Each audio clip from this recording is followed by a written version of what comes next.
Ladies and gentlemen, the show we've all been waiting for, Paranormal Buzz Radio is proud to present REP Paranormal and Friends with your hosts, Kim Purvis and Allison Robinson.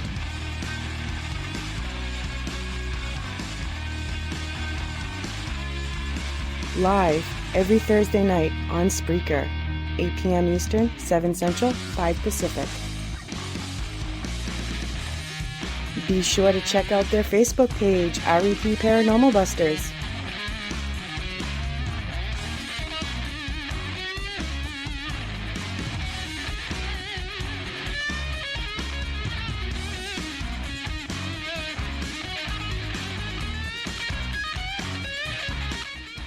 The views and opinions expressed in this podcast by the host or the guest do not necessarily reflect the views of Paranormal Buzz Radio or its sponsors. Use of any material produced by Paranormal Buzz Radio without express written consent is strictly prohibited. For information on everything Paranormal Buzz Radio has to offer, visit our website, paranormalbuzzradio.com. Like us on Facebook, follow us on Twitter and Instagram.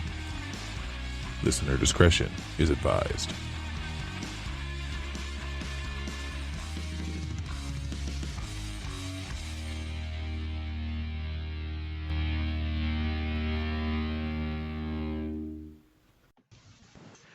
All right, welcome everybody to another night of REP Paranormal and Friends. We have a special guest tonight. We have the owner of the Oman House, David Oman, with us. So welcome. How are you? I'm doing great. How about yourself? Well, happy to say I'm COVID-free and still here, so I must be doing something good. That's good. Yes, that's excellent. So, for some people that may not be aware of the Oman House or you or what this is all about, can you give a little bit of background? Sure.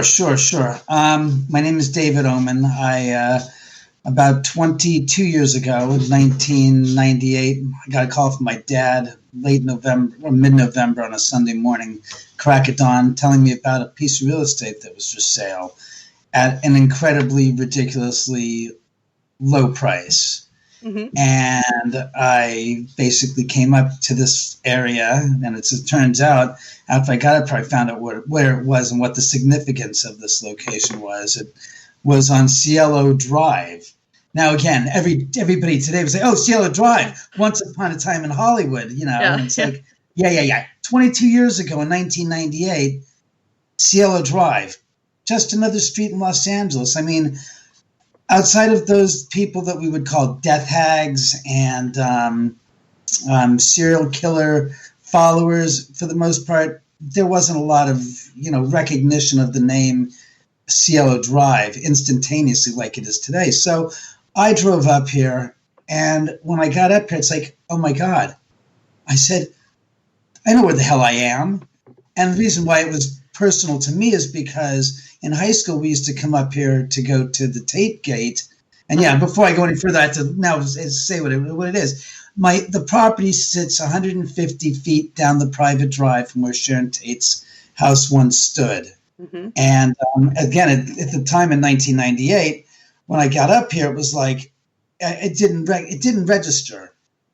When I actually physically got up here, it was instantaneous. It was like, I haven't been here in some 25 years since high school. And I'm thinking, that's where the Sharon Tate house stood. But as I'm looking down there, I'm thinking, yeah, it was there, but not anymore. Apparently they started demolition and construction of a new house. Mm-hmm. So I'm looking there and I'm having flash memories of my childhood and coming up here in high school with my friends and partying up here. And I was thinking, wow, this is amazing. And my father drives up, and the setup of my dad in 1998, my dad would have been 82 years old. Oh, wow. No. Oh, wow is not it. The man my father at 82 was like a 50, looked like he was in his 50s and was driving and his brain was in his 20s. He had a 1998 Firebird. And he's like, comes hauling ass up the driveway, and I hear this thrush of an engine. I'm turning around, looking, I go, oh, it's Pops. And he goes, so what do you think? And I'm thinking, of what? And I goes, Dad, I said, that's where the Sharon Tate murders took place. And he goes, why? What do you give a damn about that for? Because that's some 30 years ago. Who cares? Mm-hmm. He goes, we're here to look at this piece of real estate. And I look down the hill and I say, oh, so this is the lot, huh? And he goes, yeah, that's the lot. And I'm looking down this hillside, and it's probably about a 45-degree angle. And I'm looking, it's all overgrown, and I'm going, that's the lot? I said, how do you build? He goes, oh, God. He goes, it's $40,000. Are you kidding? And I'm like, ooh, that sounds pretty reasonable. That's like a year's worth of my rent at my apartment. And I'm thinking, God. I said, I've been renting for how many years now? Like 20 years? I said, wow, this is interesting, Pops. I said, all that rent money would have gone into something like a mortgage. And he goes, exactly. He goes, and this is a steal. He goes, this is so, I don't even know why it's so cheap. I said, what do you figure? He goes, it's worth at least $400,000. He goes, but there seems to be a glitch. It's a foreclosure. And as we're looking down the hill, and I said, do I see what I think I see? Now, my father was a contractor and a builder and an architect. So to him, this is old. This is nothing new. And to me, I recognized this because I'd been on job sites since I was a kid, and including the house that he built for my sister some 35 years ago. So I said, is that rebar? I said, wait a second. I said, Pops. I said, where's rebar? I said, something's a little even funnier. Says it looks like somebody started developing the land and got stopped. And goes, that's what I'm getting as well. He goes, I think I read that a property was under construction and got halted. I said, well, if rebar, and it's not, I said, it's not just going to be laying on the side of the hill. He goes, no. He goes, it would be connected to caissons. And I looked at him and I said, caissons? And he goes, oh boy. He goes, this could be a real steal. I said, you're kidding. He goes, oh my God. He goes, that saves you a couple of months of going into the building and safety to get the permits, to then have it inspected, to have the hillside test, the ground soil compression tested and all this stuff. Uh-huh. Then you have to bring out a drill rig. Then you have to drill the holes. Then you have to come out with the steel rebar, which is sheets. What is it? Lengths of steel that is probably about a half an inch thick, and then it's all tied together as a cage, and they drop it down 25 feet, and then they have to pour the concrete and let it sit, and then they have to do it. He goes, if all that's been done, he goes, that's another $100,000 worth of improvements we don't have to pay for. Oh, wow. And he goes, this thing just gets better and better. And I said, unbelievable. I said, I can't. So we ended up buying the lot, and we started building on it. Mm-hmm. And during construction, it was strange. Things were happening here. And I'm talking about after the hillside, after the house, the first level was up, which was down on it was here's street level. The first level that we built, of course, is down the slope 40 feet. Mm-hmm. And I'm not talking about 40 feet this way. I'm talking about 40 feet this way. Yeah. Diagonally, it's about another 80 feet to get to the bottom where the actual hill is, where you've got your platform where you start your building at. And I'm telling you, during that time, it was just interesting to walk around the job site. And as each level got built, because it was the first level, then you build the second, and then you do the third, then you frame it, you put the walls up and stuff. But during that time, it was just like, you just got this like feeling like you weren't alone. Mm-hmm. You were being constantly surveyed by somebody. And it was weird. I can't describe it except for the fact that we all know that sensation when somebody approaches you and tries to sneak up behind you and scare you.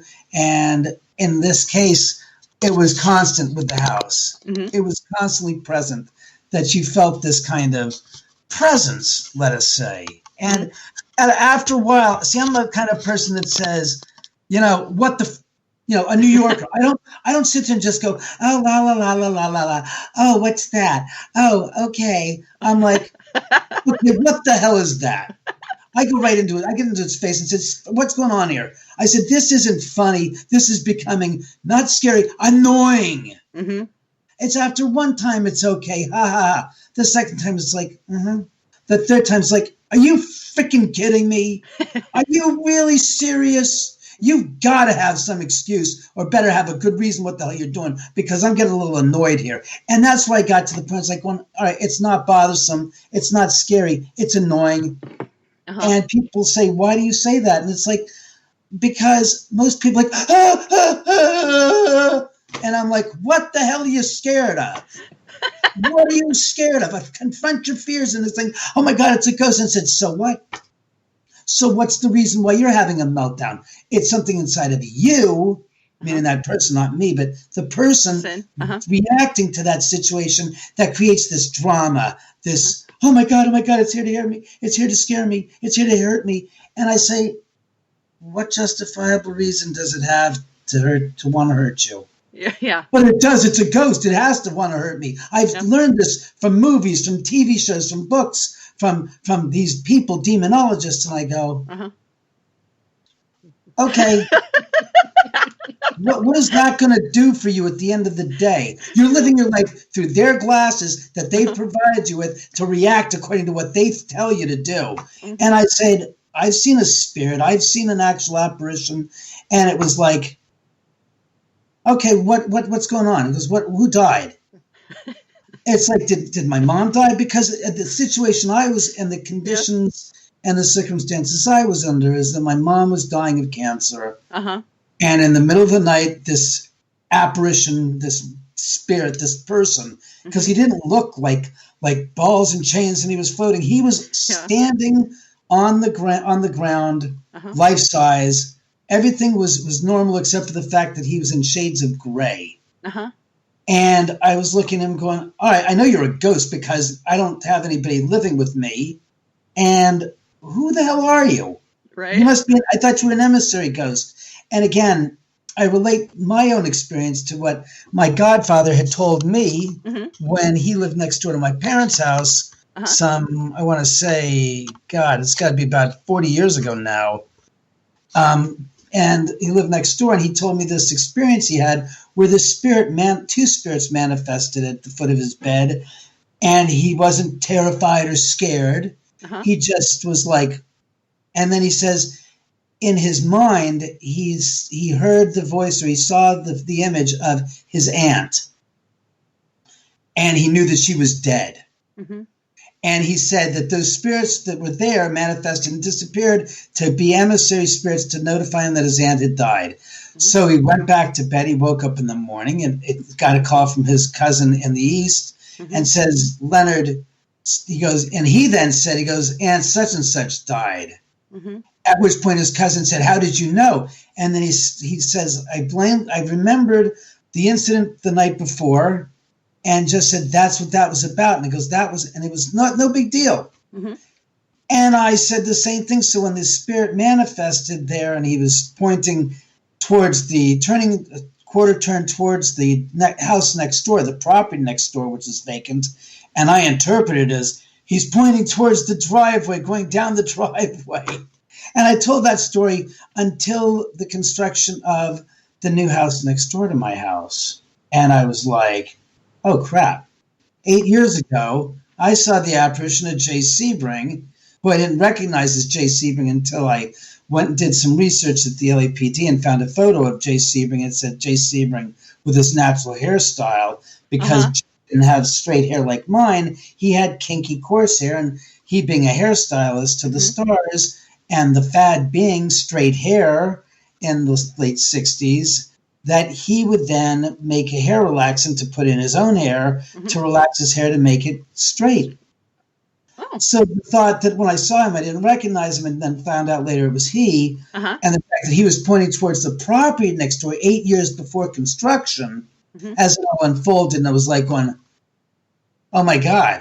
There were a few myths that I debased on this experience, that no matter what it is you wear when you leave the house, not to worry. You're not destined to wear that for destiny, because that guy wasn't wearing those god-awful striped jeans he was wearing when he died.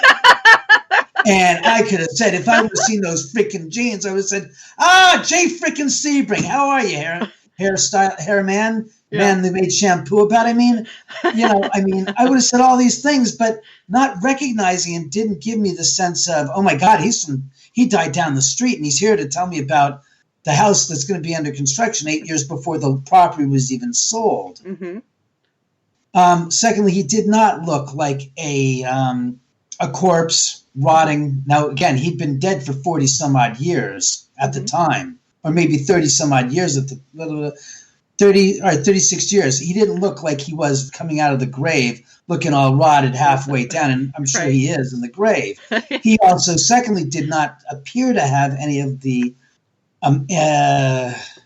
forensic issues of his death and causes of death. I mean, he didn't have any gunshot wounds. He was wearing a suit, and it was the narrow collar, narrow lapel, 4 buttons down. I do believe it was a double-breasted suit, and he was fine. His skin was fine. His features were fine. He didn't appear, in any bad shape, outside the fact that his color of his skin and everything was in shades of gray. And I say it wasn't black and white, but shades of gray, a little different. The skin tone was the hue of like a pale blue-gray. Everything was in shades of gray, as I say it, or saw it. So, to me it was like, all right, so he was there, and then he disappeared. So the next morning I called my mom, and I said, are you okay? And she goes, I'm fine. And my girlfriend at the time, who was a flight attendant with American Airlines, I thought she had a problem. She was flying through Europe. She was okay. So none of the things that I thought about, the apparition, how should I say, threatened me. So I didn't have a meltdown. And to be honest with you, when you think about it, we see an apparition for maybe a total of 10 seconds tops. And I would say that's extremely long for a time period for a spirit to interact with a human being, period. We will live with that memory for the rest of our lives, and we will embellish. We will create dynamics and symposiums in our head and, of good and bad, and try to figure it out, when in fact, there was nothing threatening about it. He was there to tell me about the property next door.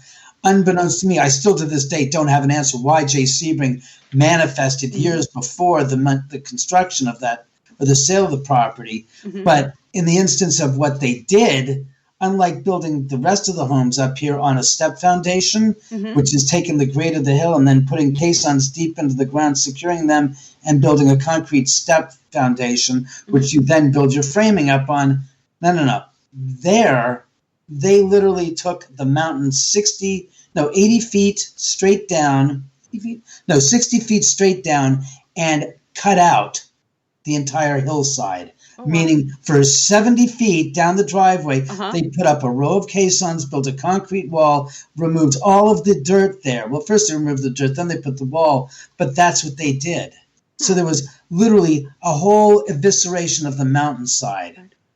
And that's what got to him, and he forewarned me, because the construction of that home has had detrimental impact upon my home with the settling because of it. And even the driveway where his property begins, going down the driveway, which was just paved 2 years ago, you see severe fissures and cracks just right from the beginning of his property all the way down to the end of his property because of what they did. And it's ironic that was enough for Sebring's spirit to manifest, to notify me in advance of the construction. To this day, I still don't get why. And why Sharon hasn't manifested as such. Because I'd love to say hello to Sharon and get her take on Once Upon a Time. From what I've picked up from their spirit conversations before the movie was made, and I was notified of it. First got notice in the letters coming to the house about possible, not possible, but filming that they were planning on doing here in a year in advance. I just got the flailing sense that this was going to, again, they knew what it was long before it was done. And they were not, I remember feeling like, wow, this is another thing. I said, wow, this is, and I kept on hearing, it's another film exploitation of their demise. And I said, how many times over am I going to keep hearing this? Because in the trades, they announced a year before they made the movies, the Haunting of Sharon Tate, and all these other movies, Charlie and Charlie's Girls and the Manson family, all these different movies were coming out. I just kept hearing it's like another exploitive, and it's like, whoa. It's like, all right. And then I'd read in the trades, like, holy crap, they weren't kidding. So when I finally heard what the story of the movie was, I said, oh, it's not it doesn't parallel anything that was made before, but it takes the other side of the coin and exploits it in a different angle. And I said, how about that? I didn't even realize that. Yeah. I said, that's amazing, because to them, it was dissatisfaction in the fact that they've now been put in a position where their lives were, for lack of better words, it was a comedy. Mm-hmm. And it's an insult to their memory in their sense, because you're not treating it with respect. And I heard the same feeling from a lot of issues about Inglourious Bastards. And when I finally saw it, I said, oh my God, it's a goddamn comic book. And it's an insult, in a sense. Yeah. It's an insult to the Holocaust. It's an insult to the guys that fought in World War II. And whether you think it's not, doesn't matter. I talked to people that were veterans who were still alive, including my dad, who said, I think it's a paltry piece of shit. I said, he goes, because it's not true. Mm-hmm. It's so inaccurate. It's not like, I said, what did you think of The Dirty Dozen, Dad? I said, that was made in the 60s. He goes, that honestly had some factual points of truth to it. It was, and I looked it up later on, and I said, Jesus, he's right. It was true. It was based on a real situation where they took a dozen prisoners and put them on basically a suicide, job to go out into Germany and to whack these Germans and stuff. And two guys came out. I said, oh my God, it was a real story. He goes, yeah. He goes, that's the difference. He goes, this piece of crap, he said, was an insult. He says, he goes, it sends the wrong message, and it glorifies things that didn't happen, and it makes light of things that should never have been made light of. And it's unfortunate that people found it so overwhelmingly, sensational. Mm-hmm. I, for myself, thought it was crap. And that's what he said. He goes, it's a real disservice to the guys, because it just made him feel like, he goes, it was too serious to be taken as a comedy. And he goes, and that's the problem he found with it. And a lot of his, his friends and all these guys are now dead, said the same thing. I said, what did you think? He goes, wasn't really pleased with it. I thought it was, he goes, some of the stuff was accurate, but a lot of it was just, he goes, halfway through when it took this left turn, he goes, I was done. He goes, I just stopped I lost interest, because he says, it reminded me of what I went through, and I wasn't happy about that representation of what they were trying to make fun of. He goes, it's nice to make a fairy tale, but people were really involved in this. And he goes, and that's why. And I understand why the same goes for Sharon and the movie. It was what it was. Mm-hmm. At a certain point, it took a left turn, and where I thought, when I first heard the idea, I said, it's going to be like Pulp Fiction. Manson, Sharon Tate, 1966. As each one is going along, it's back and forth, back and forth, until their lives cross paths. Mm-hmm. In 1969, when Manson actually goes there looking for Sharon, looking for what's his face, for oh crap. Yeah, exactly. Terry Melcher. Melcher. And he's trying to find Terry Melcher, and Terry's already moved out a month earlier, because Candace Bergen and he has broken up, and he's moved out, and Sharon's moved in. Mm-hmm. And he's looking for Terry Melcher, trying to get in touch with Terry to get him back in the good graces with the Beach Boys. Mm-hmm. And that ain't happening. But Sharon actually gets to meet Manson. So another myth that goes to waste is that Manson knew that Sharon Tate was living there. Manson made contact with Sharon Tate in person, physically saw her, and she saw him. And he was there. So he knew when Sharon told him that Terry had moved out and that her and her husband had moved in. That's when all bets are off on that myth of the Sharon Tate murders. I heard that. For some reason, I've gone way off tangent. You're fine. And I'm just being told, it's like, you've gone way off the mark, Thank you. So sorry. You're doing fine. I know it's all intertwined. It has an interconnected thread. But for people in the audience who aren't familiar with the whole story of that are like going, what the hell is he talking about? I don't like that. I'm lost. I need a roadmap back to square one. Please. I'd appreciate it. To those of the audience who don't know, Sharon Tate and 4 others were brutally slaughtered on August 8th into the 9th, 1969. What I mean, 8th into the 9th. The murders started approximately about 11:55 p.m. and went into the morning of the 9th of August and finished at about 12:15. And Sharon expired at about 12:20 a.m. on the 9th of August. Mm-hmm. So... It was her and like 4 others, wasn't it? And she was Sharon, like 8.5 months pregnant, wasn't she? 8.5 months pregnant. Her ex-fiance, Jay Sebring, the hairstylist of the stars, was there. Mm-hmm. The 2 friends, her dear friend and best friend, Abigail Folger, and her boyfriend, Wojciech Wajkowski, mm-hmm. were actually living in the house and had been house-sitting and were asked by Roman Polanski to please stay with Sharon because she was 8.5 months pregnant. And his fear was that, God forbid, when she's, since they live up there in the hills or mm-hmm. here in the hills, she's 8.5 months pregnant. If her water breaks, the time it'll take for an ambulance to get up here to go take her to the hospital, he was so petrified of something happening to Sharon and the baby mm-hmm. that he wanted to make sure that someone was here in case. So they were living there already, sorry, not here, but living there already. Mm-hmm. And we're house sitting, and so Roman said, please stay here with Sharon while I go to New York for a couple of weeks to work on this film I'm editing, blah, blah, blah. That's why they were there. Mm-hmm. And Jay Sebring lived literally less than a mile away from here, up Benedict Canyon at his home. Mm-hmm. That happened to be the Paul Byrne estate or the Paul Byrne home that he had died in 35 years earlier in 1933 or 34. And then, of course, there's Stephen Parent, the odd man out, who's the 18-year-old high school student who just graduated, who is up seeing William Garrettson, who's the, for lack of better words, the caretaker of the property, mm-hmm. who lives in the guest house. Mm-hmm. And it's come to light to me, or it's been brought to my attention that in one of the books, Chaos, mm-hmm. Perfect name. Unfortunately, there's a lot of bogus uh-huh.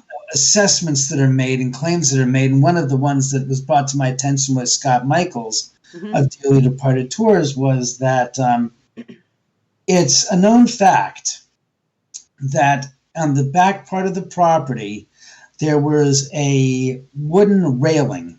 I think it was a two beams across and one stud going every 10 feet. And on the railing, there was a dent and also paint chips on the back of Stephen Parent's car, that on the rear bumper, that were noticeable, and it's very mm-hmm. self-discussed. And in this book, Chaos, the guy theorizes that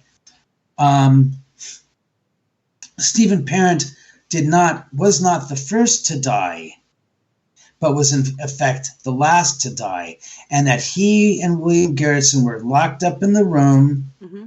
in William Garrettson's room, and heard the murders, and Stephen made a run for it, jumped in the car, put the car in reverse, and floored it, went back, smacked into the railing, then put the car in drive and drove out. And that's where he was stopped by Tex Watson with a gun and made his statement. Mm-hmm.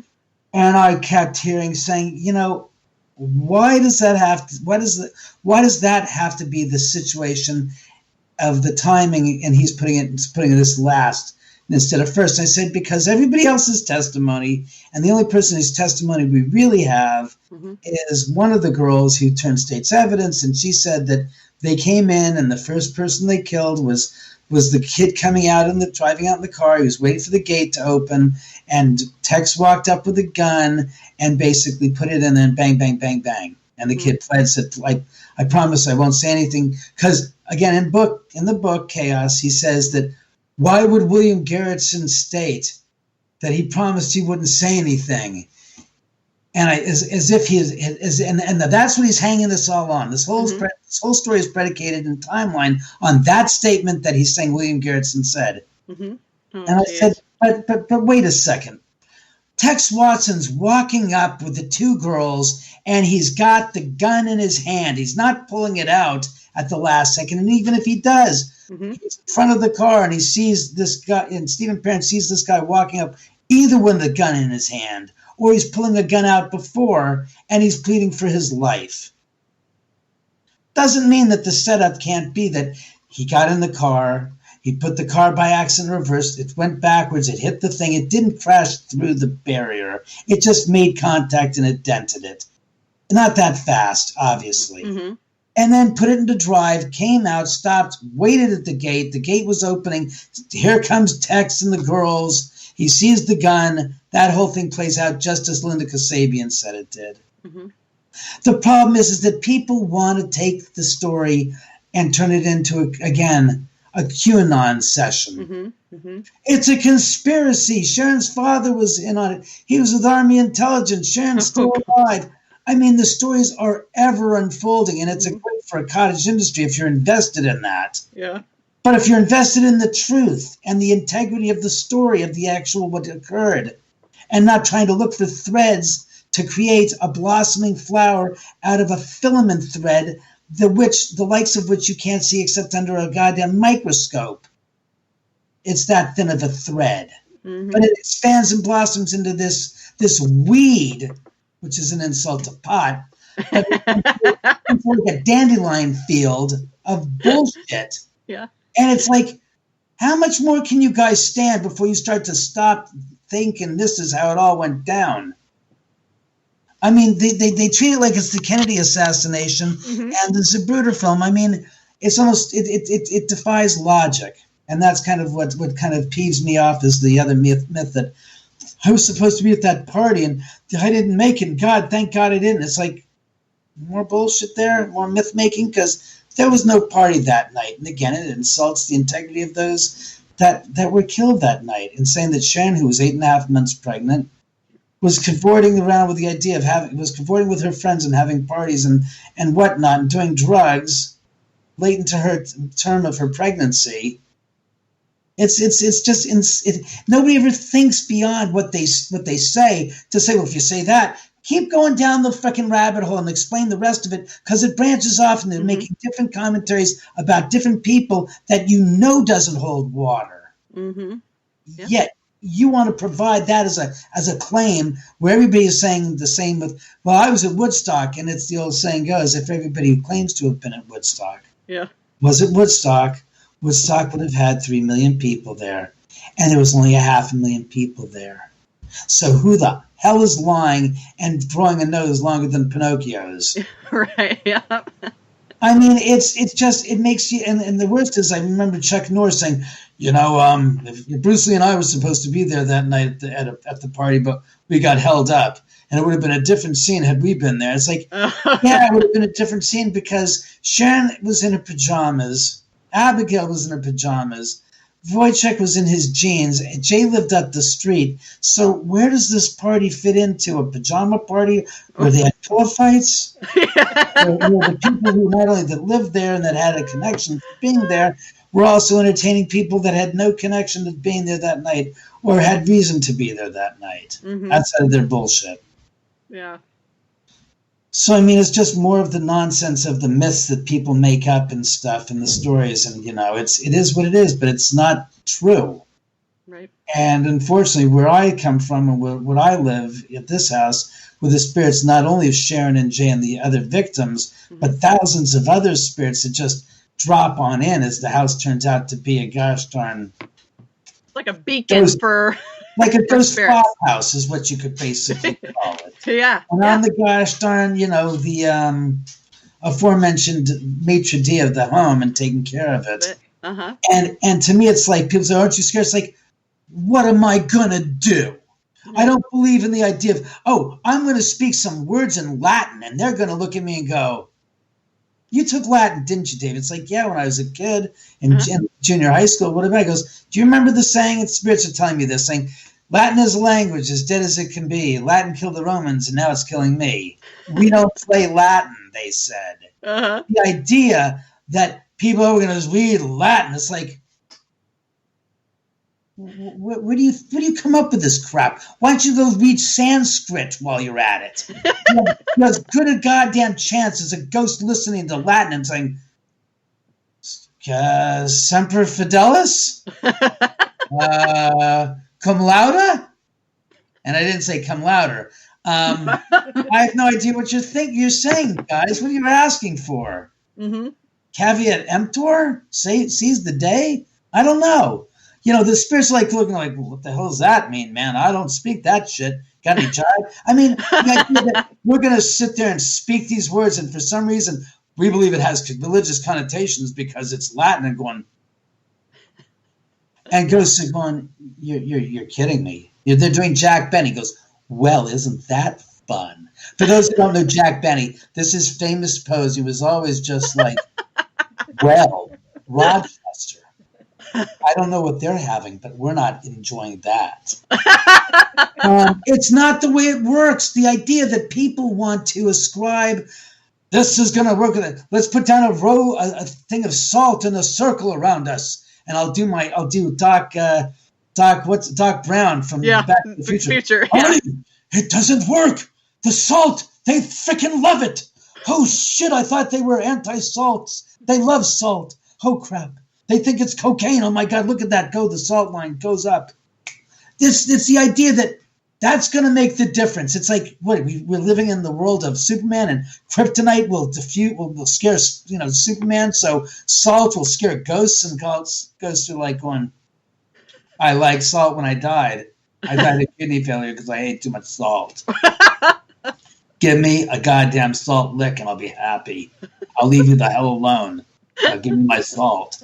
I mean, the idea, and if ghosts are real, mm-hmm. where are you going to go to escape that which is no longer alive? Right. Which can penetrate any substance known to man and not known to man. Mm-hmm. It's freaking energy. What's it going to do? I'm going to go in a lead box, and that's great for x-rays, but ghosts don't play by those rules. You can go to the top of the world, the bottom of the goddamn ocean, this blastosphere, whatever it was, the ball that goes to the bottom. Say that then. The ball that goes to the bottom of the ocean. The bathysphere. Thank you. Appreciate that. It doesn't matter. They can go where the hell you go, and they're right behind you every step of the way, kind of like your shadow. If they want to, they can do this. And the idea that they're hitchhiking ghosts, they're following me. Really, ghosts have better things to do than pacify your ego, they just said. Because these people egos are so large. Like, there's a ghost that's nice, like, maybe it was the ghost that was around you the whole time, and finally he's making his presence felt around you. Mm-hmm, mm-hmm. And it's your discovery of an acknowledgement of his existence that's creating your dynamic of thinking, I just picked him up at this place. It's like, no, maybe he went to that place and he decided now's the time to manifest, to say, hi, I'm here. And you're like, holy shit, he's here now. Oh my God, I'm taking him home. I said, no, he's always been around you. He's mm-hmm. just letting you know that now's the time he's going to start interacting with you. Because every time he gave you information and you disavowed it, it's like I say to people, if you don't learn your lesson on the first step, it's going to come to the second step and to this third step. And it's unfortunately what people don't understand is when they hear those voices, a spirit, clamoring in their head, their guide, come through and they don't get it and they have that accident. And then they think, God, I knew I shouldn't have done that. Mm-hmm. That knowing I shouldn't have done that was them saying, don't do it. And you did it anyways. Mm-hmm. It goes up, escalates, and it goes up the ladder. And as it exponentially goes up, it gets more intense to the point where it's like, enough's enough. I can't keep on trying to communicate with this ass the old fashioned way of just like, tap, tap, hello. You're not getting it. It's like, okay, now we got to take it with a pane of glass and plop it over his head until he gets it. And that's what happens. People don't make the association saying, oh, you mean all those things, all those times through the years of me growing up and stuff, and I never listened, brought that to this point in time where they said enough is enough. We're now making our presence felt, so you know that we're here with you. Now you have to deal with it. Maybe this will register in your head, time to wake up and do, follow the path. So, as I said, God, we have 15 minutes left. You're okay. We have questions too, so we started a little late. So no, we're still go ahead. Keep going. You're fine. You're fine. We started a little late. That's a lot of the stuff that I've learned from living here. Stuff that I started realizing. You know something? Mm-hmm. I didn't do that, but I heard that voice say, "Don't do that. You're going to get into an accident." And then it happens, and it's like going, shit, saying maybe I should listen to you guys because you have my best interest at heart. And that's more important than me being stubborn and foolhardy and bucking the trend and keeping on doing what I'm doing and not making the connection, saying, oh, you're there to protect me and help me and push me on my way. Okay. All right. I got it. I understand. All right. From now on, and it works. And that's what I'm trying to tell the people is that the stuff you see and the drama you hear on television and stuff like from Mr. Bilbo Baggins. Oh, is that his name? That's what you call him. Oh, okay. They call him Bilbo Baggins' cousin. Pathetic Baggins. Pathos Baggins, or Jackoff as they like to call him, was in my house for 3 hours of his 6-hour lockdown and ran the hell out of here. Oh, yeah, I could believe it. And then turned around and wrote in his book, I Am Haunted, David Oman shares his body with other spirits. Stop laughing. You're making me laugh. It's not funny. It's true. I crack up when I read it. I go, yeah. I said, says what? The man who writes in crayons. Is that so? Is this the part where we color in the little gosh darn squares now with the numbers next to them? Coordinating 1, 2, 3, being red, green, and blue. Okay, I gotcha. The man's an absolute discredited pile of crap in my book. I don't care about those who follow him and think he's God. He's not. He's a pathetic tool. He's a bad salesman. He's a joke. He propagates nonsense and bullshit to make other people look stupid. When in fact, if you do a small little bit of research into what he's claiming, you start to quickly realize he doesn't know his ass from a hole in the ground. So I take it if he asks to come back to your place, you're not going to let him come back. Couldn't pay me enough. And here's the irony. They bitched and moaned when they were here for 4 days. And I said, that's going to be $2,000 for the 4 days to shoot here. So location, I said, I'm a producer. I said, you guys are going to make bank on this goddamn show. I said, look, this can be the highest rated episode you've ever had. So you can thank me after it becomes noticed, And they said, and Jeff Belanger says, how do you know? I said, because the other shows that have been here have all turned out to be the highest rated episodes to date for those shows. And I said, yours is not going to be any different. So don't give me any flack about this. I said, I know what you paid the other people to go to the Queen Mary.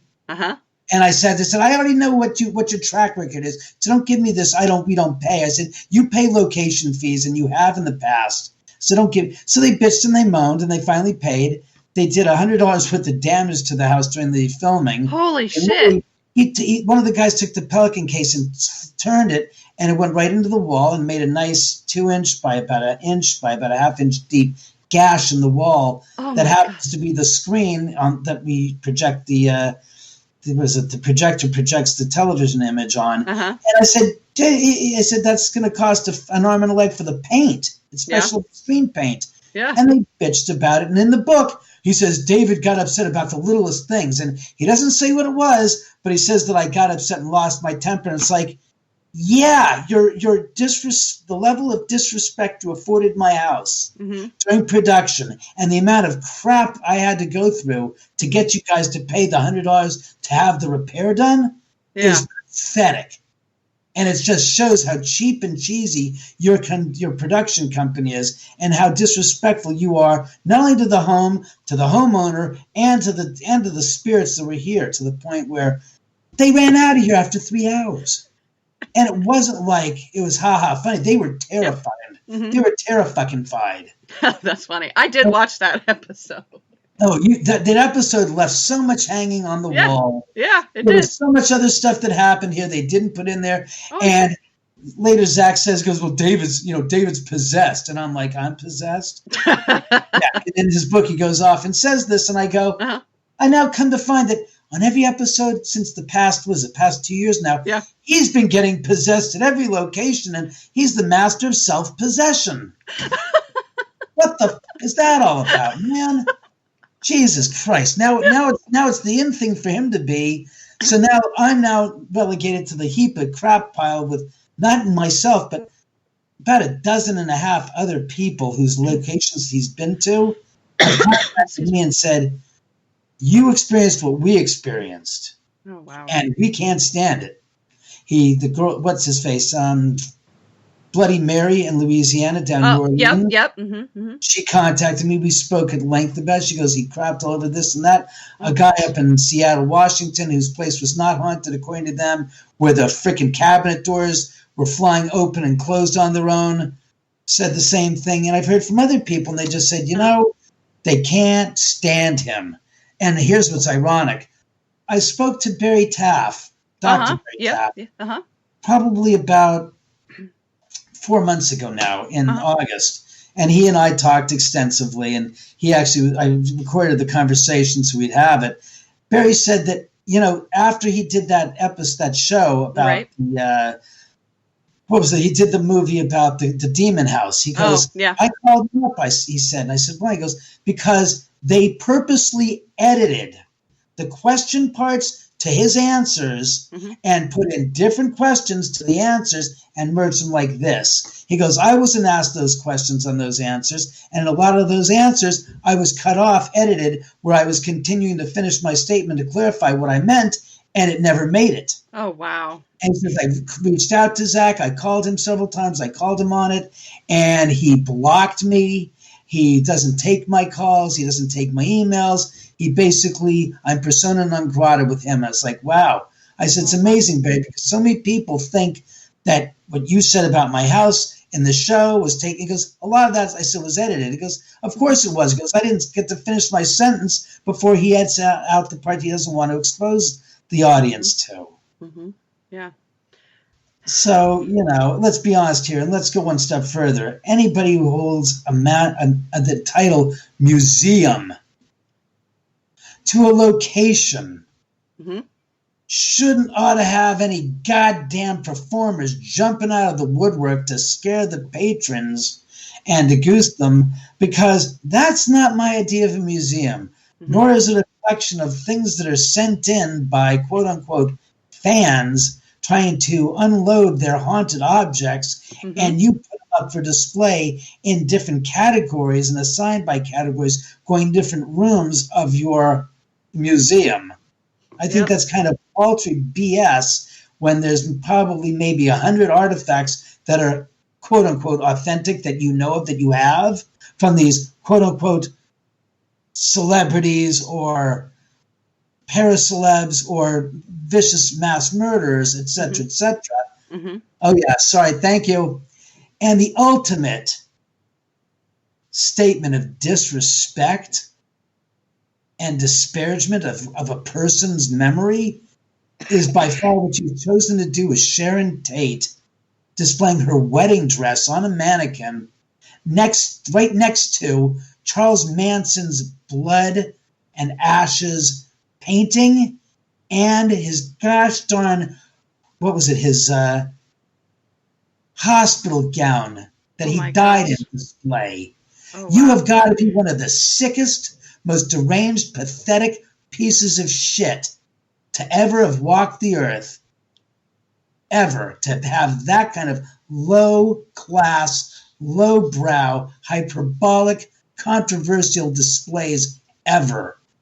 It's pathetic, disgusting, and I heard you ended up having to sell the La Bianca house and trying to make money on it. Good luck. Yeah. You're a sick piece of shit, and there's no place in hell that welcomes you more. I swear to God, it's just, I'm just being told, no, I'm saying unload on that character. He's such a low-life piece of shit. They hate his guts. They said if he ever came here, he'd be dead on arrival. Oh my God.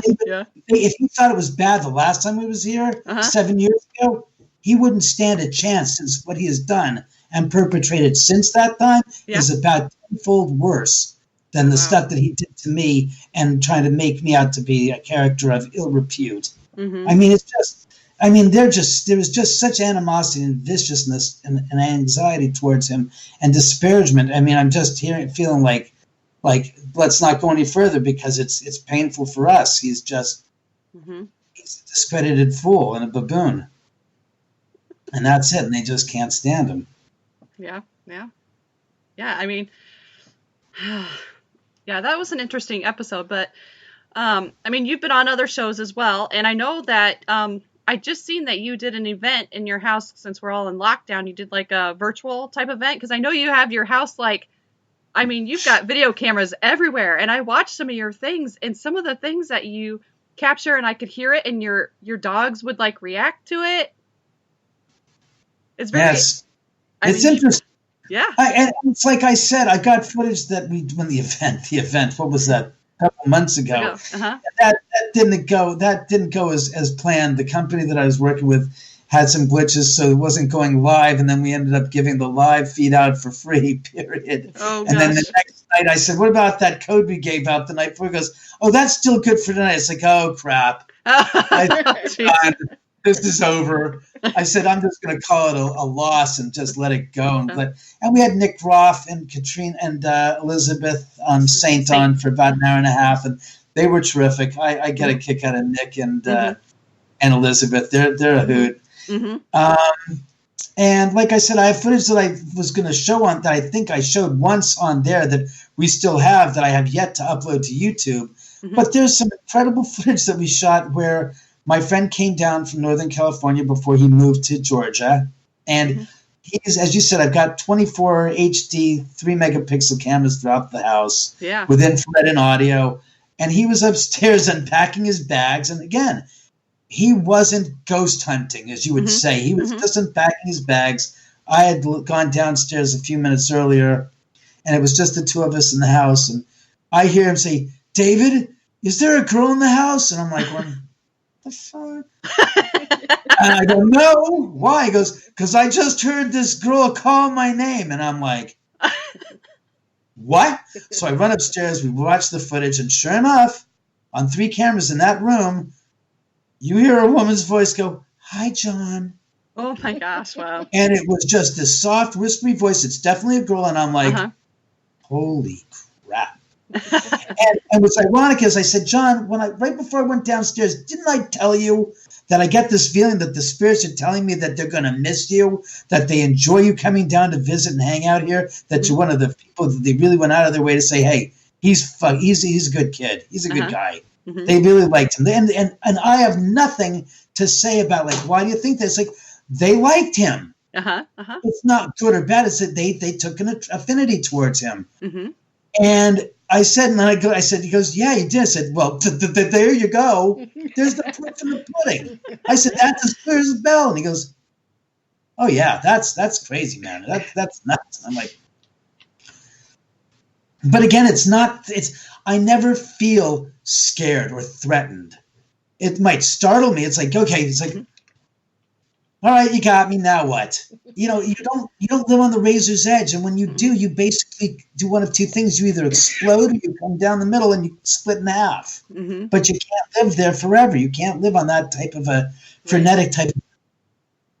And we've seen those kind of people that live in that terror-filled experience of life. And I go, okay, I can't do that. If that's the way you want to live your life, I got it. This way.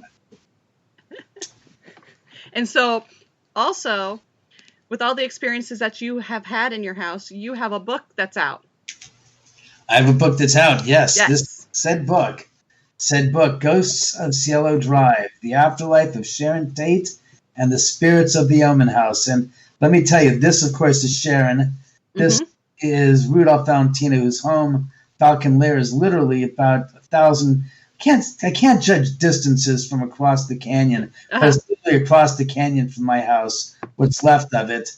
And, of course, this is Jack Johnson, the world's first African-American heavyweight boxing champion of the world, who has frequented my home a number of times. And Chris Fleming, as a matter of fact, this is the stuff that you see behind me is all Jack. Oops. Oops. Thank God it wasn't neutronium, or else I'd have a problem there.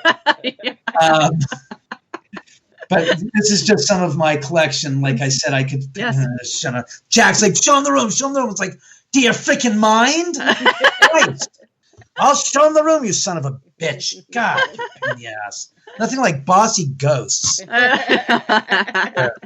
I'll do it this way, Jack. Is that good, Jack? Yeah, Jack says, that's good. That's nice. That's nice. Oh, wow. So you can see I've got a large assortment of Jack.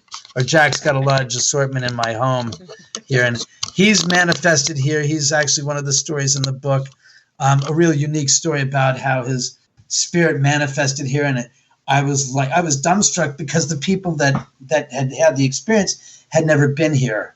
Uh-huh. And when they told me that, and I said, "You're kidding? You really?" Because I was the big black guy at the bottom of this. I said, "Big black." I said, "Did you?" Because you saw how we went downstairs, and you saw how fast we came up the stairs. How could we have gone down the end of the hall? We got the landing, looked down the hallway 40 feet away. Some big black guy is sitting there poking his head up, going, "Is it safe?" And then retrieving back and going, "Oh wow." Oh, Jesus. This is how I say to people, it's like, ghosts don't have a gosh darn agenda saying, all right, tonight at 9:00, I want you, and you to go down. That's you, Jay. Rudolph, you too. Yeah, Valentine. Oh, Valentino. Yeah, you. You're going down with Jay. Don't argue with me. You don't have a watch. Find one.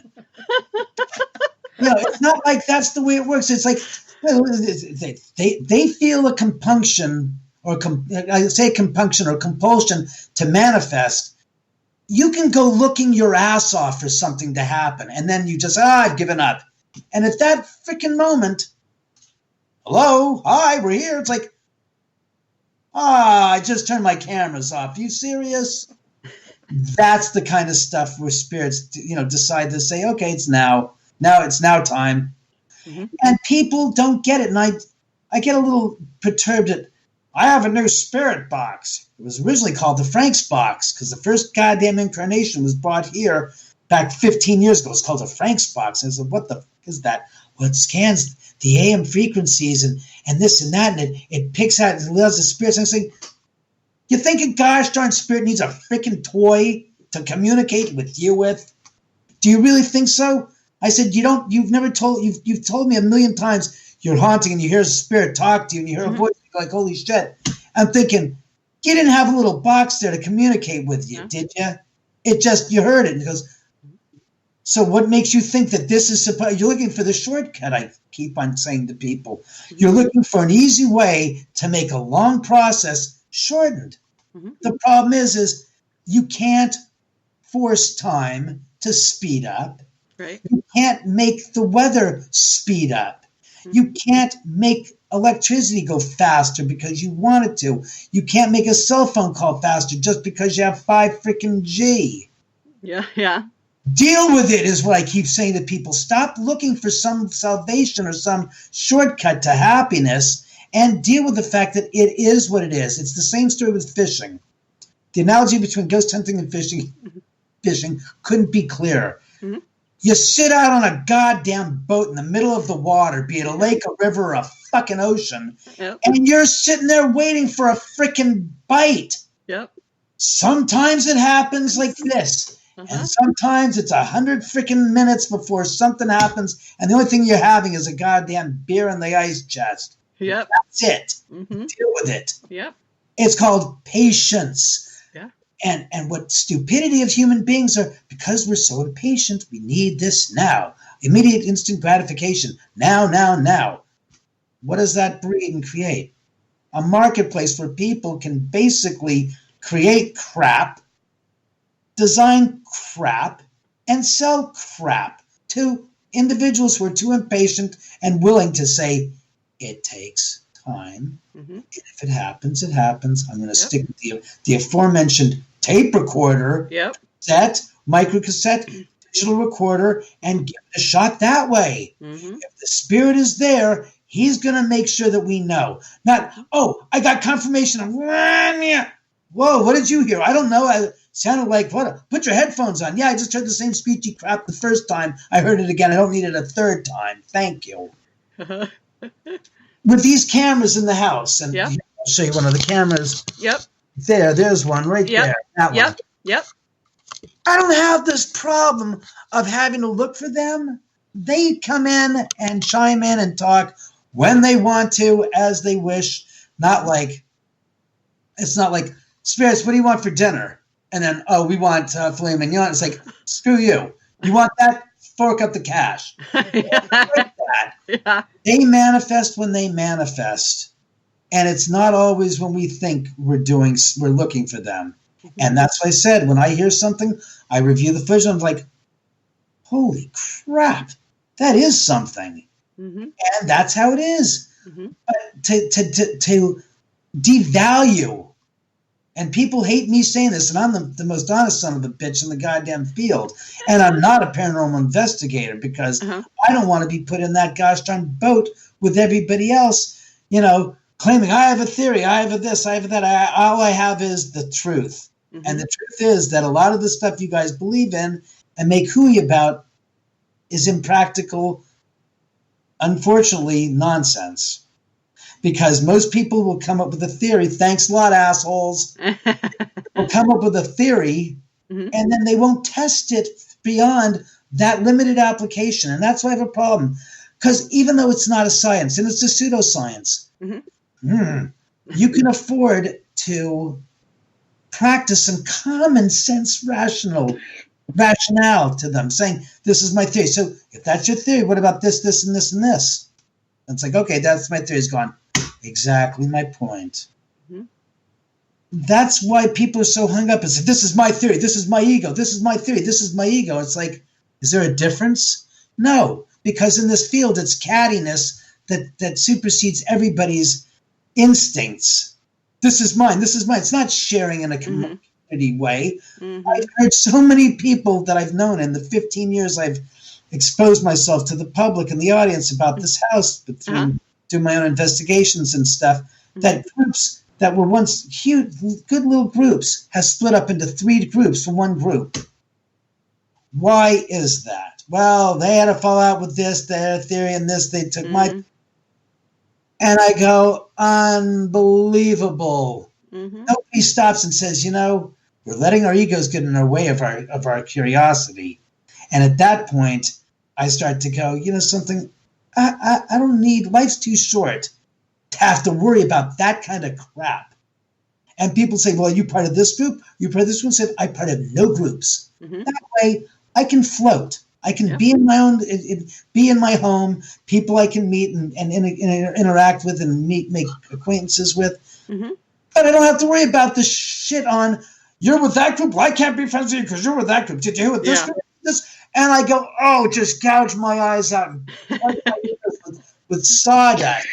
I don't want to hear it anymore. The trauma queens of the paranormal field bore the crap out of me. Why do people have to be so, I don't know, so arrogant about their theories and about this, which is supposed to be shared knowledge? Because as the old saying goes, you can't take it with you.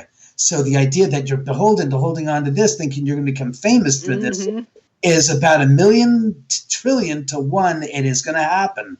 With those odds, you can pretty much kiss your ass goodbye if you're going to bet on it, because you're not going to win, ever. And the idea that people can't just say, that's my... Good, I'm glad so that everybody can share it. It's not going to hurt anybody. It's not going to kill you to have other people know your idea. I would think it would be better for other people to share your theory and to work with it and to have it as a theory to play with and to utilize it. For you to be so like, this is mine, it's all mine. It's mine, it's all mine, and you can't have it. We want you to have it. No, you can't have it. No. Fuck you. The bratty kid syndrome we've had, we've had it before. Who cares? It doesn't pay any dividends at the end of the day. Who does it serve? No one. That's why I said I've had people come here for years to see the house and all these different groups, and it's like, that's the whole thing. I've shared this house with so many different people pre-COVID. Obviously, it's like I don't really bother playing that kind of minutia. It's like, I guess I grew up and thought that it wasn't so worthwhile to be so, as I say, so possessive and so arrogantly egocentric about it. It's not going to break the bank and it's not going to hurt. It's not like it's the formula to Coca-Cola. Right. Yeah, exactly. Yep. So that's how I look at it as. Yep. All right. We have some questions here from chat. So we'll go through those Hi, here real quick. Chat. I don't know. They just said it was from chat. Can't spell his name either, huh? They said Chet? Maybe it's Chet. They just said, Chet, Chet, right? Okay, yeah, Chet. All right. One of the questions was, do you see visions of Sharon or her ghost? Honestly, no. And when I said that, her light just flickered. Not gonna lie. I believe it, Sharon, because I've never manifested as an apparition. I've never seen her spirit. Others, luckily enough, have that have been here and have told me about it. And I've heard her spirits communicate, and we've also recorded voices that I could safely say that were attributed to Sharon's spirit. But no, I've never seen her apparition. I would love to. I've only seen one apparition in my life, and that means not a shadow figure out of the corner of your eye darting by, but I mean straight on, full body, seeing an apparition going, okay, what are you doing? What can I remember saying, what can I do for you? I said, my mom, is my mom dead? What? And that was it. And that was still burned into my memory 16 years later. It happened in 2004. And I keep on saying to them, I say to them out loud, say, could you manifest? I want to, it's been 16 years. Come back and visit and bring Sharon with you. Hasn't worked. The one occasion I did say that out loud at 3 a.m. before I went to bed, and then woke up at 8 a.m, just because I did, to hear the sound of a voice of a man saying, I'm here. I'm here. And then it turns out the recording on the cameras, he said it 3 times. Oh, wow. I only heard it once, but it was recorded 3 times independently on the camera. I was like, wow. Oh, wow. I said, well, I guess he was responding to what I said the night before, the first time. How about that? But I mean, I'd love to. Again, I'm not afraid to see their apparitions. I don't think of them as spirits. I think of them as guests, house guests. Crap, I've been here for 18 years. To me, it's like, your old hat. Come on, man. Can I shoo you in and say, hey, what can I get you? Can I get you anything? Yeah. Right. Yep. Yeah. I'm sorry. That's just the way I treat it. To me, it's just like when I saw a rattlesnake in the middle of the street a couple of years ago at 11 o'clock at night, and I thought it was a stick. So I parked the car, and I got out of the car, and I was like, oh, it's a snake. It's like, go across, and I raised his tail, and I'm like this. I said, look, schmuck, I'm 170 freaking pounds. If I wanted to, I could kill you right now with a stick. I said, so put your fucking tail down and get along the way. I said, I'm not here to hurt you. Yeah. And he put his tail down. I said, go, get into the goddamn bushes. There are enough rats and vermin in here to snack on for the rest of your life. Go do your business. And he put his tail down, slithered across. I said, good, have a good night, and be safe. I mean, that's how I treat it. People are like, oh my God. It's like, yeah, I see a scorpion in the house. It's like, all right, what are you doing in here? Come on, put him in a jar, put him outside, get out. It doesn't. You can't. It doesn't phase you. It doesn't. It's because I treat it with a sense of, I'm this tall. It's this big. Right. Who's got more to be afraid of who? Yep. That's a good way to look at it. To the rationales. I'm afraid of what? He's trying to survive, and you're trying to kill it for what? Because you think he's trying to hurt you? Yeah. Oh, his destiny is to be a goddamn David and Goliath of the gosh darn spider or the. What's with you? Come on. Yeah. You're in his gosh darn environment, or he's in yours. Afford him a little respect. Say, get the hell out of the house. Come on, go. Do. Yep.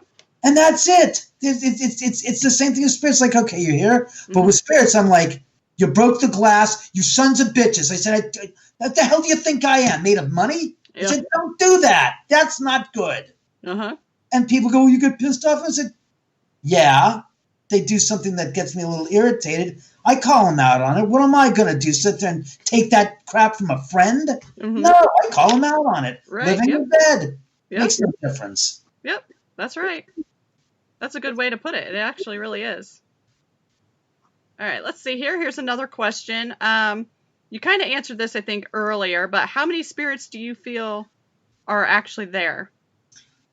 As Lisa Williams, the famous English psychic, said to me a number of years ago, your house has got like a revolving door at the front. Spirits come in, they go out. And for the most part, she's and Marianne Winkowski, the ghost whisperer, the real ghost whisperer, not Jennifer Love Stewart. Right. Yeah.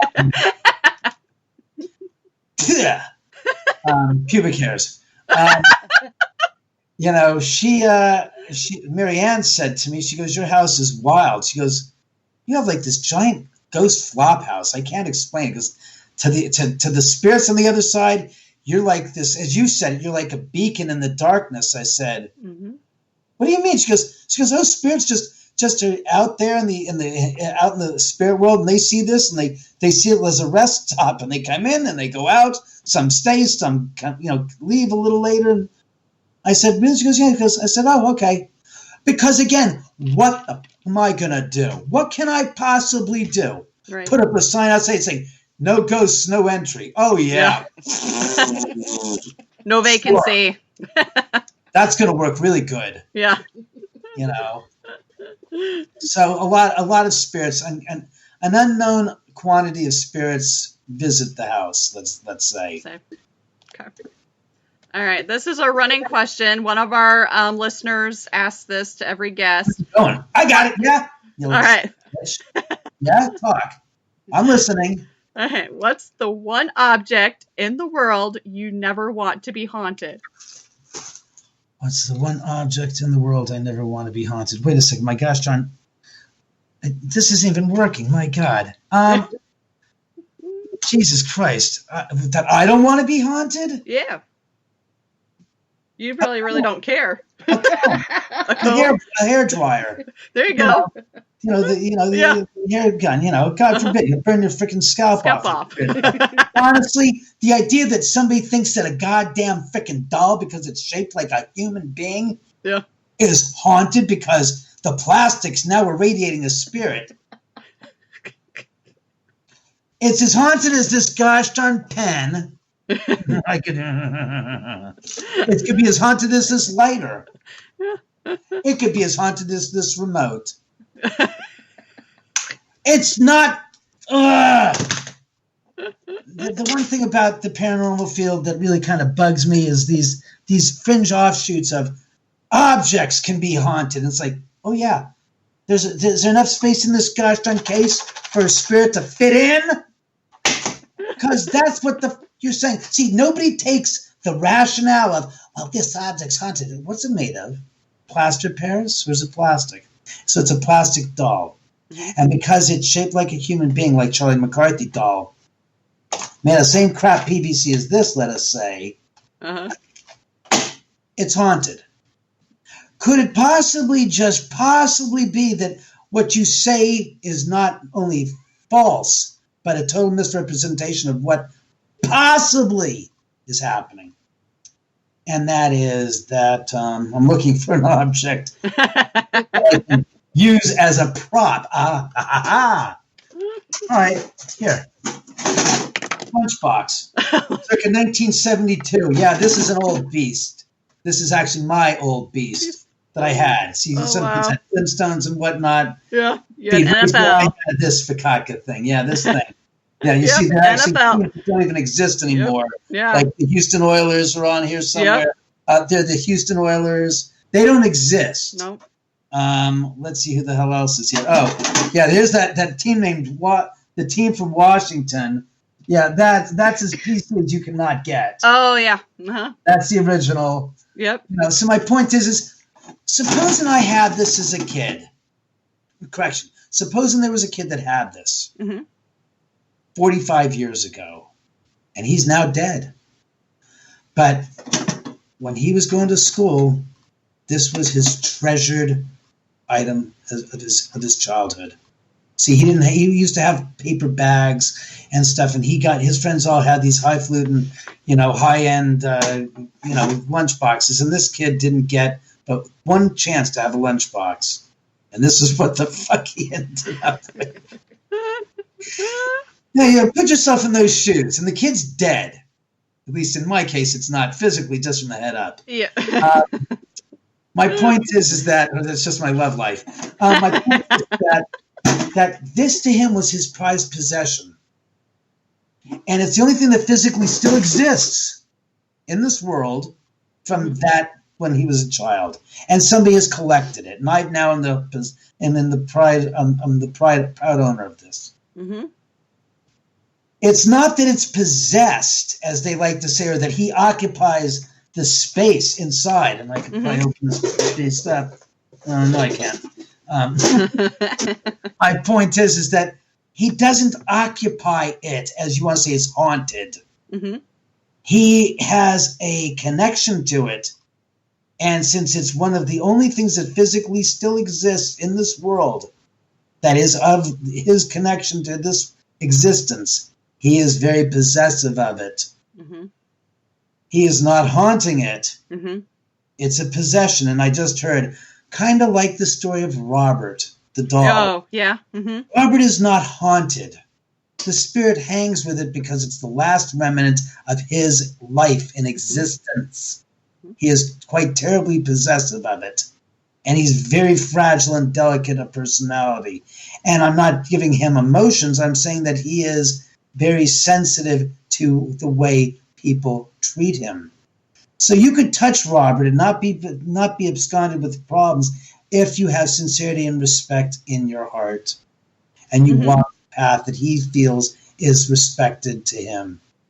Other people that flaunt their arrogance and their indolence and their attitude of disrespect towards him, he will react to accordingly. Mm-hmm. That's it. It is nothing more, nothing less. That's it. That does not mean a toothbrush could be haunted. But people don't like me saying that, saying it's an object is an object is an object. The connection from that person, maybe there is such an object, I just thought. Excuse me. Perhaps somebody like Elvis Presley had a gold toothbrush that was his favorite. Mm-hmm. And he liked it so much. Who knows? It's possible. It could have sentimental value. And again, what I just said was the first word that I've ever said about this. It's sentimentality to that individual. Doesn't matter if it's a doll, doesn't matter, it doesn't matter what it is. It's just, is it that important to that person? And if there's a connection, then it could possibly have an energy that they're still there around it because they have nowhere else to go. The place where they lived is no longer there. It's demolished and it's now constructed, that type of thing. And they want to, and again, spirits are not bound by balls and chains. They go where they want, when they want, as they want. So the idea that people, so why is Sharon visiting your house? She died. Do you think that she's stuck in some kind of paradigm where she can't escape the parameters of the property? And she's like, I can't. I can't. Mm-hmm. And the idea that people ascribe these notions that spirits can do it, can't do this, and can't do that, I call bull. They do and go where they want. They don't care. They're not restricted by anybody saying where they can and can't go. Mm-hmm. The limitations are theirs alone, and we do not know them. So, good answer. What else? I like that answer. What else? What does Chet have to say? What does Chet have to say? That is it for now. Yeah, they're just all listening. They're listening. They're just listening. They're like, this is very interesting. So they're just kind of like listening right now. So yeah, I mean, it's just a different take on the paranormal because I've been raised on the drama and the dynamics of being terrified of this and of that.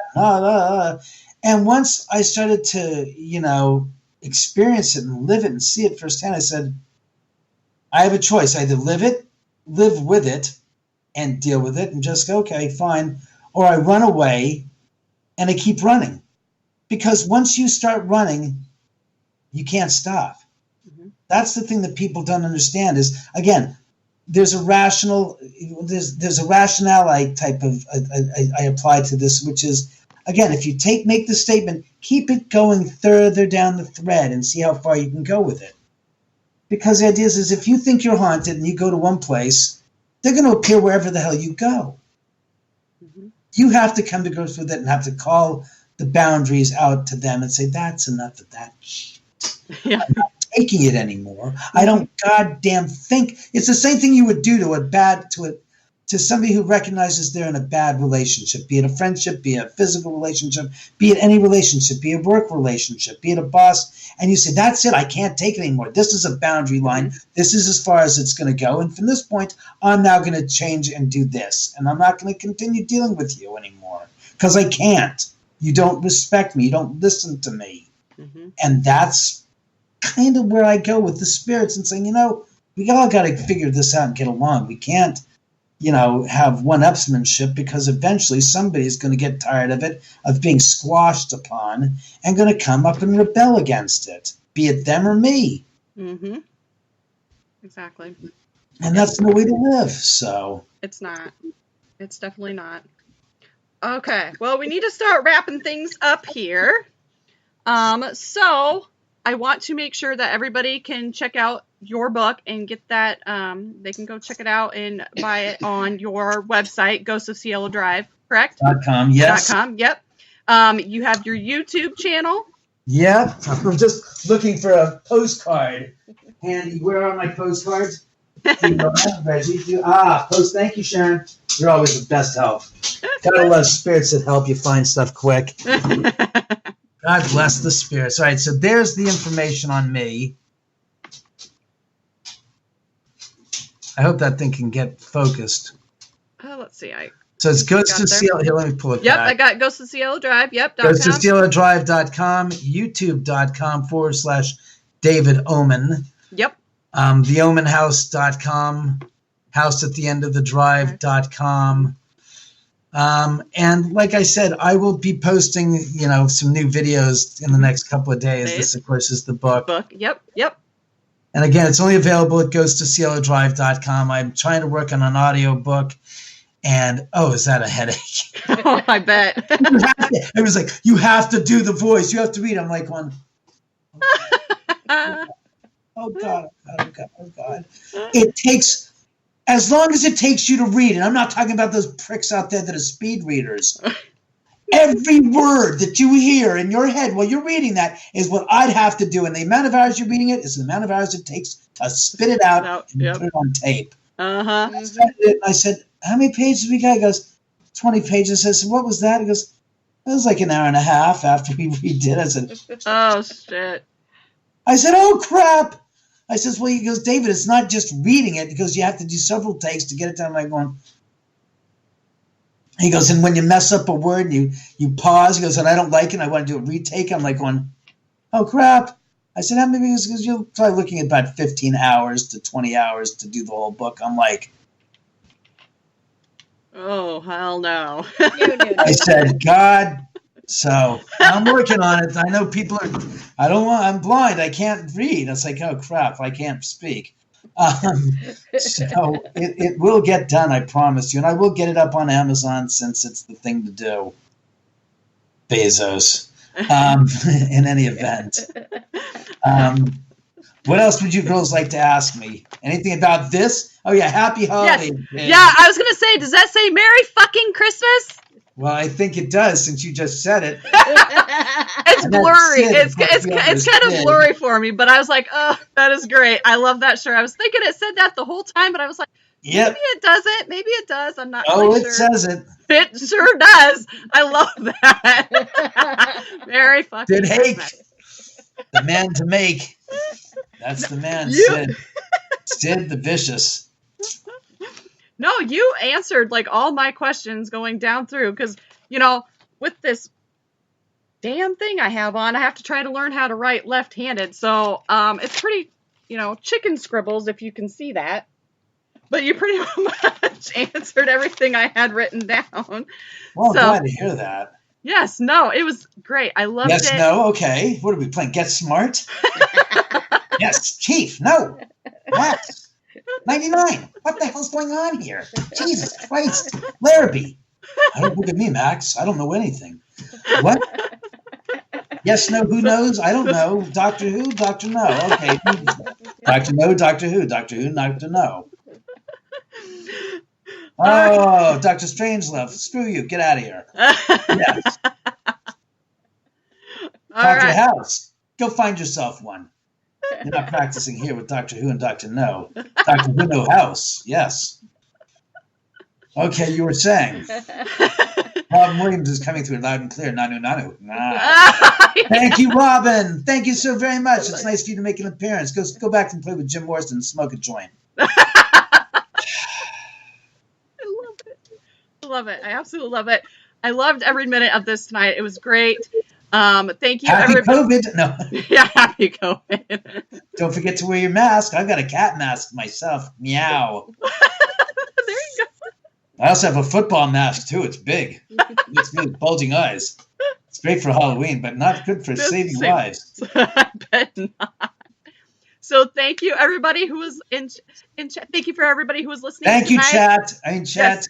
Everybody that was in chat, we had Darren, we had Kim, we had Matt, we had Nico in chat tonight. So thank you, everybody that was in chat. Thank you, everybody who's not in chat but listening. We appreciate each and every one of you. We'll be back next Thursday, 8, 7 Central. Thank you, David, for being on. It was awesome. Hey. Anytime. The Fonz. Hey. Hey. What the hell do you expect? Hey. Chachi, shut the fuck up. You're an annoyance. I should have popped you in the mouth when you were a punk. Kid, that is. Hey, shut up. Bayo, get out of here. Halo, go. Fucking hack kid working at a goddamn pizza store now. You believe that crap? Got him out the size of goddamn New York's fucking Long Island Bridge. I swear. What a headache. That punk bastard. Should never have cast him in that fucking pot. He loves Tchotchke. I should have said, Joni, pop him one, please. Jesus Christ. And Richie should scold his ass for bringing that son of a bitch on there. Ronnie Howard made good and didn't do the right thing by bringing that Scott Bonehead in. Jesus Christ. Hey. Hey. Okay, so enough of Henry Winkler. All right, well, thank you for being on tonight. Thank you again, everybody, for listening. And like I said, we'll be back next Thursday, 8, 7 Central. Have me on again sometime. It'll be a pleasure. Oh, yeah, absolutely. Yes, it was a blast. We'd have you on anytime. We really I had fun. And I put it out there on Twitter and on Facebook. Thank you for listening to REP Paranormal and Friends. Be sure to check out Kim and Allison on Facebook at REP Paranormal Busters.